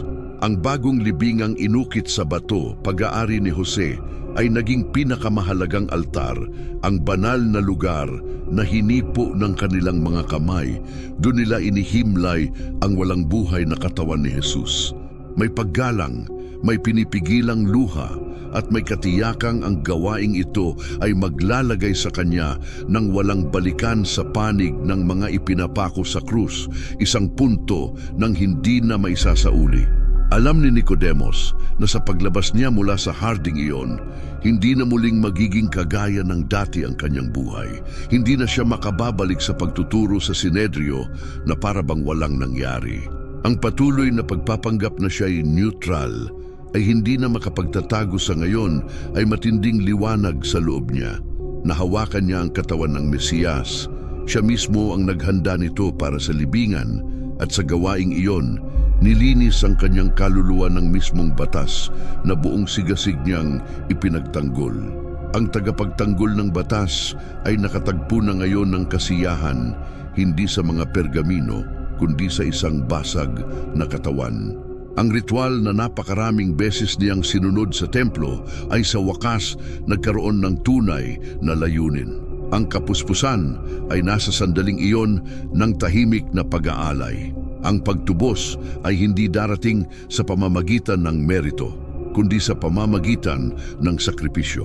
Hindi sa pamamagitan ng angkan, kundi sa pamamagitan ng pananampalataya. Kinagabihan, tinatakan ang libingan at muling binalot ng anino ang lupa. Umalis si Nicodemos ng tahimik, ngunit hindi na siya ang parehong taong nanahimik noon sa harap ng konselho. May nabasag at may isinilang, sapagkat kung minsan ang pinakamahahalagang gawa ng isang makapangyarihang pananampalataya ay hindi isinisigaw sa mga pulpito, kundi isinasabuhay ng palihim sa isang hardin, sa isang libingan, sa harap ng isang sugatang katawan. At si Nicodemos na dati lumalapit sa gabi, ngayon ay nakakita sa pagsikat ng liwanag. Ang taong ipinako sa krus ay sinalubong ng unang araw ng Sanlinggo na may kakaibang liwanag. May nangyari. Nagbago ang hangin na parabang ang mismong paglikha ay muling huminga. Mula sa unang oras ng umaga, nag-umpisa nang kumalat ang mga bulong-bulungan. Ang libingan ay wala ng laman. Ang mga babaeng pumunta upang pahiran ang katawan ay natagpuan ang batong naigulong na. May ilan na nagsabing nakakita sila ng mga anghel. May iba namang nagsabing ang guro mismo ang nakita nila. Siya'y nabuhay na mag-uli. Sa marami iyon ay tila mga salita lamang, mga kaisipang di makatotohanan, isinilang mula sa kirot at pagkalito. Ngunit para kay Nicodemos, iyon ang huling kawing ng isang tanikalang nagdala sa kanya, hakbang-hakbang mula sa takot tungo sa pananampalataya.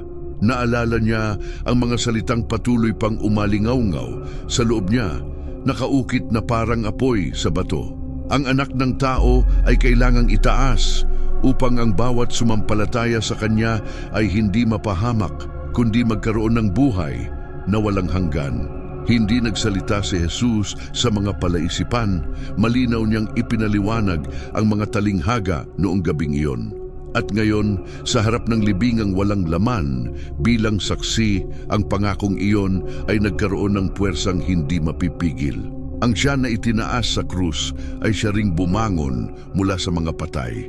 Si Nicodemos, ang lalaking lumapit kay Jesus ng palihim sa gabi, ngayon ay lumalakad sa liwanag. Ang kanyang pananampalataya ay hindi naging isang dramatikong pagtatanghal. Walang malalakas na proklamasyon ni mga sermon sa harap ng mga nagkakagulong tao, ngunit ang kanyang puso na dati hati sa tungkulin at katotohanan, ngayon ay lubos ng pag-aari ni Kristo. Hindi na siya ang guro na laging naghahanap ng sagot. Siya na ang alagad na nakatagpo mismo sa katotohanan. Hindi na niya kailangan ang mga kasiguruhang kay tagal niyang ipinaglaban gamit ang lohika at tradisyon. Ngayon alam niya, ang kaligtasan ay hindi formula, kundi isang tao. Sa mga sumunod na araw, ang muling pagkabuhay ay nagdala ng malalalim na pagbabago. Nagpakita si Jesus sa kanyang mga alagad, nagsalita tungkol sa kaharian at pinalakas sila sa pamamagitan ng Espiritu. At bagaman hindi kabilang si Nicodemos sa 12, tahimik siyang nakisama sa pangkat ng mga lalaki at babaeng sumampalataya. Nagsimula siyang dumalo sa kanilang mga pagtitipon ng palihim sa simula at kalaunan ng may higit na kalayaan. Siya'y nanalangin kasama nila at nakinig sa kanilang mga kwento ng mga nakakita sa kanya na muling nabuhay, at kapag nararapat, ibinabahagi rin ang sariling kwento, hindi mayabang, kundi may pagpapakumbaba. Ang Fariseo na minsang naging guro sa Israel ay dating bulag hanggang sa makita niya ang taong ipinako sa krus. Nabuo ang isang malalim na ugnayan niya kina Pedro at Juan na tumanggap sa kanya bilang kapatid. Hindi siya tiningnan ng may hinala dahil sa kanyang nakaraan, kundi may paggalang. Alam nilang ang Diyos ay gumawa ng isang malalim na gawain sa loob niya. Sa paglipas ng panahon, naging isang mahalagang figura si Nicodemos sa komunidad ng mga mananampalataya sa Jerusalem. Nagambag siya ng karunungan, ng malalim na kaalaman sa kasulatan, at higit sa lahat ng isang pananampalatayang nasubok sa init ng katahimikan at pag-aalinlangan. Marami ang naniniwala na sa paglawak ng pag-uusig, si Nicodemos ang isa sa mga unang pinalayas mula sa Sinedrio, hindi dahil sa isang hayagang pagpapahayag ng pananampalataya, kundi dahil sa kanyang mga gawa, sa paghawak niya sa katawan ni Jesus, sa pagkikisama niya sa bayan ng Diyos. Hindi na siya katanggap-tanggap sa mga sumuko na sa kapangyarihan, ngunit siya naman ay lubusang sumuko sa Mesiyas. Malayo sa pagtingin dito bilang isang pagkawala, tinanggap niya ito bilang pakinabang. Ang dati nagbibigay sa kanya ng pagkakakilanlan, ang kanyang posisyon, kanyang titulo, kanyang karangalang pampubliko ay napalitan na ngayon ng isang bagay na walang hanggan. Iba na ang kanyang buhay. Hindi na siya muling humawak ng mararangal na tungkulin ni tinawag pa sa mahahalagang konseho. Noon, nagdala siya ng malalaki at tanyag na titulo, ngunit ngayon, sa kaibuturan, siya ay isang taong mas malaya kaysa dati. Nananalangin siya ng may alab, nag-aayuno ng palihim at naglilingkod sa mga nangangailangan. Binuksan niya muli ang kasulatan ng may bagong apoy, hindi bilang hukom, kundi bilang saksi. Nagturo siya tungkol kay Isaias, Daniel at Moises. Ipinakikita kung paanong ang lahat ay tumuturo kay Jesus. Sa kanya na itinaas, sa kanya na nagbigay ng buhay para sa lahat.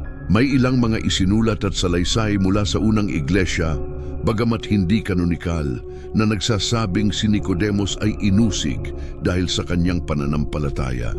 Ginugol niya ang kanyang huling mga taon na inaasikaso ng komunidad ng mga Kristiyano, hinahamak ng sariling bayan, ngunit minamahal ng Diyos. Ang kanyang patutuo, bagamat hindi magarbo sa pananalita, ay naipasa mula sa salinlahi hanggang salinlahi. Ang Fariseyong sumampalataya sa mestre, ang guro na siya namang tinuruan ng guro. Ang lalaking galing sa gabi na naglakad patungo sa liwanag. Hindi siya nagtatag ng mga iglesia tulad ni Pedro, Juan o Paulo.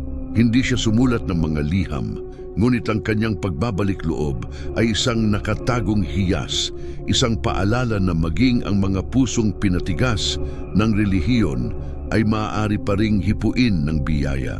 Walang sinuman ang lagpas sa abot ng Diyos.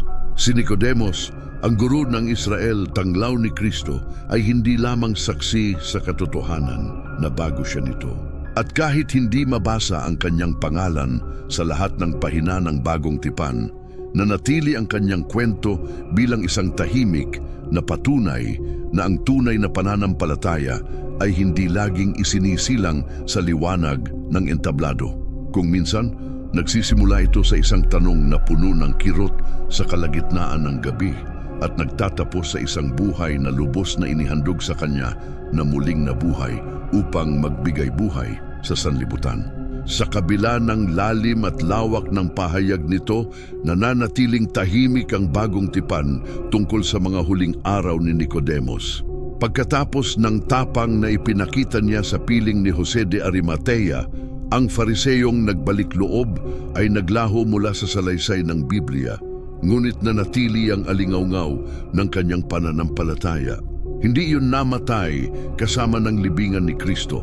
Sa halip, ang kanyang bakas ay nanatiling nakaukit sa alaala ng unang iglesia, hindi sa pamamagitan ng banal na tinta, kundi sa pamamagitan ng kapangyarihan ng patutuong ipinapasa sa bibig mula sa henerasyon hanggang sa susunod. Hindi kailanman nakalimutan ng unang mga Kristiyano ang kanyang pangalan, Nicodemos. Naging sagisag ang kanyang kwento, isang halimbawa ng pagtubos mula sa tugatog ng kapangyarihang pangrelihiyon patungo sa kababaang loob ng isang alagad na durog ang puso. Dahil dito, maraming apokripong akda at tradisyong pasalita ang nagsikap na ingatan kahit nababalutan ng hiwaga ang mga huling hakbang ng isa na minsan lumapit kay Jesus sa gabi at sa huli lumakad sa liwanag. Isa sa mga dokumentong pinakabinabanggit ng unang mga Kristiyano ay ang tinatawag na Ebanghelyo ni Nicodemos, kilala rin bilang mga gawa ni Pilatos. Bagamat hindi ito bahagi ng kanon ng Biblia at hindi dapat ituring na kasulatang inspirado, isa itong kahanga-hangang akda na sumasalamin sa lalim ng paggalang at sa papel na simboliko na tinamo ni Nicodemos sa tradisyong Kristiyano. Sa akdang iyon, inilalarawan si Nicodemos bilang tagapagtanggol ni Jesus sa panahon ng paglilitis na buong tapang na hinaharap ang mga pinuno ng Sinedrio at nagsasalita para sa Mesyas sa oras na siya'y itinatatwa ng lahat. Isang nag-iisang tinig, ngunit tapat, sa gitna ng isang kapulungang uhaw sa dugo. Sa antas ng simbolo, may ilang tradisyong Kristiyano na nagpapatotoo na si Nicodemos ay nabautismuhan nina Pedro at Juan matapos ang muling pagkabuhay, hayagang nakisama sa komunidad ng mga Kristiyano sa Jerusalem at tulad ng maraming unang mananampalataya, nagdusa dahil dito. Ang mga kahihinatnan ng kanyang pananampalatayang kumalas ng hayagan sa nangingibabaw na rabbinikong Hudaismo. Sinasabing si Nicodemos ay pinalayas mula sa Sinedrio, inalisan ng kanyang mga titulo at marahil inihiwalay sa lipunan. Isang sinaunang dokumentong eklesyastiko iniuugnay kay Hespo, isa sa mga unang historiador na Kristiyano noong ika-2 siglo, ay bahagyang bumabanggit kay Nicodemos bilang isang taong matuwid na namatay sa pananampalataya at inilibing sa tabi ni Esteban. Bagamat maikli ang pahayag at kulang sa ganap na beripikasyon, pinagtitibay nito ang paniniwalang nanatili siyang matatag hanggang wakas. Marahil ay inuusig ng kanyang mga dating kasamahan at itinuturing na taksil ng mga Fariseo. May ilang sinaunang manuskritong oriental na tumutukoy kay Nicodemos bilang isa sa unang nakatagong mga martir. Hindi siya namatay na pinugutan sa liwasan tulad ni Esteban, ni pinugutan tulad ni Paulo, ni ipinako tulad ni Pedro, ngunit sinasabing ang kanyang kamatayan ay mabagal at tahimik. Tinanggihan, pinagyaman sa kahirapan, hinamak, ngunit ang mukha'y laging nakatuon sa kaniya na minsang itinaas sa krus. Para sa marami sa unang iglesia, ang kanyang pagiging martir ay kahawig ng sasaksi na nagbabayad ng halaga ng pagdidisipulo sa katahimikan. Walang palakpakan, walang pulutong, walang pagtatanggol. Mayroon ding mga ulat na nag-uugnay sa kanya sa mga unang komunidad na mga mananampalataya sa Judea. May ilang sinaunang manuskritong Armenyo at Siryako na nagmumungkahi na si Nicodemos ay naglingkod bilang tagapagturong biblikal para sa mga bagong mananampalataya, lalo na sa mga Hudiyong nagsisimula ng sumunod kay Kristo. Ginamit niya ang kanyang malalim na kaalaman sa batas upang ipaliwanag kung paanong ang lahat ay tumuturo sa Mesiyas na ipinako at muling nabuhay. Sinasabing napakahalaga ng kanyang patotoo para sa pagbabalik loob ng maraming batang Fariseo at maging ilang eskribang napagod na sa hungkag na estrukturang panrelihiyon.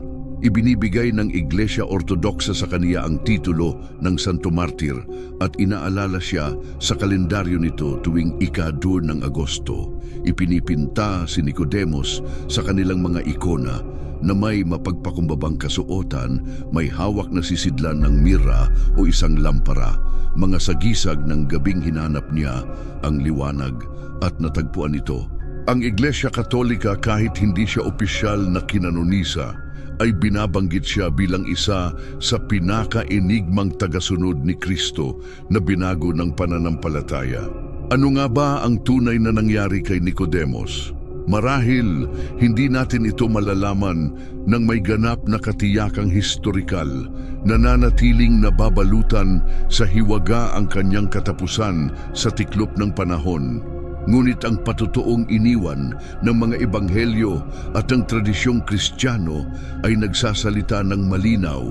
Ang Fariseong sumampalataya sa Mestre, ang taong nagpahubog sa sarili sa guro ng gabi at naging alagad ng liwanag.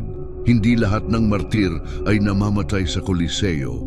Ang iba ay namamatay ng walang pangalan sa araw-araw na pagtalikod sa sarili, sa tapat na pagsunod. Si Nicodemos, ang tahimik, ay isa sa kanila. isang saksi ng kaharian na hindi naghahanap ng sariling luwalhati, kundi ng pagtubos. At ang kanyang pamana ay patuloy na nagsisilbing ilaw para sa lahat ng hanggang ngayon ay nabibiyak pa rin sa pagitan ng patay na relihiyon at ng tunay na buhay kay Kristo. Ang kwento ni Nicodemos ay hindi lamang kwento ng isang taong naglakad mula sa kadiliman patungo sa liwanag. Ito'y kwento ng lahat ng minsan nang nagsikap hanapin ang katotohanan sa gitna ng sariling mga pagdududa. Isa itong larawan ng isang kaluluwang relihiyoso, iginagalang at puspos ng kaalaman, ngunit walang buhay, hanggang sa makatagpo nito ang buhay na mukha ng biyaya. Hindi siya naging apostol, hindi siya nagparami ng tinapay, hindi naglakad sa ibabaw ng tubig, hindi naging saksi sa pagbabagong anyo, transfigurasyon. Hindi niya narinig ang malinaw na tinig ng Ama sa Hordão. Ngunit nagkaroon siya ng isang bagay na kakaiba, isang malalim, naghahayag at napakalapit na pag-uusap kasama ang anak ng Diyos sa katahimikan ng gabi. Doon, harap-harapan, narinig niya ang pinaka-revolusyonaryong mensaheng maaaring marinig ng isang tao. Kailangan kang ipanganak na muli.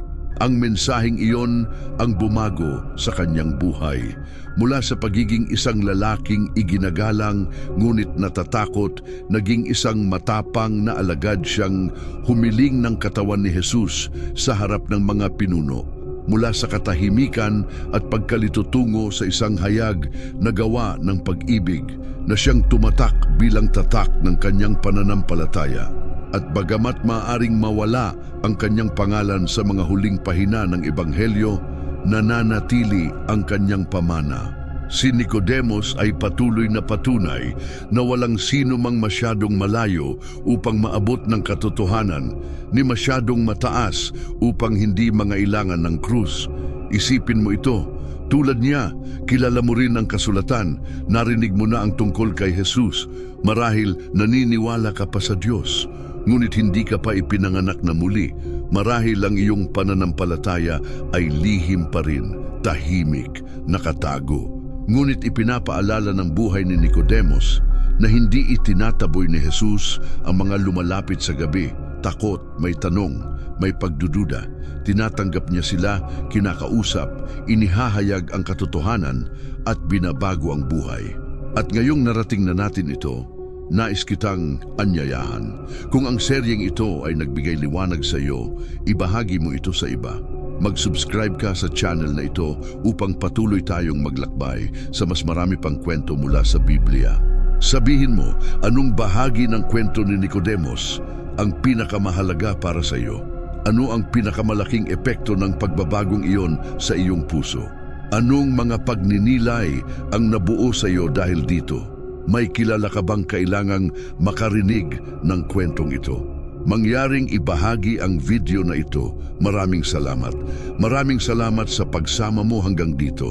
Magkita tayo sa susunod na kwento kung saan ang Biblia ay muling humihinga at nagiging buhay.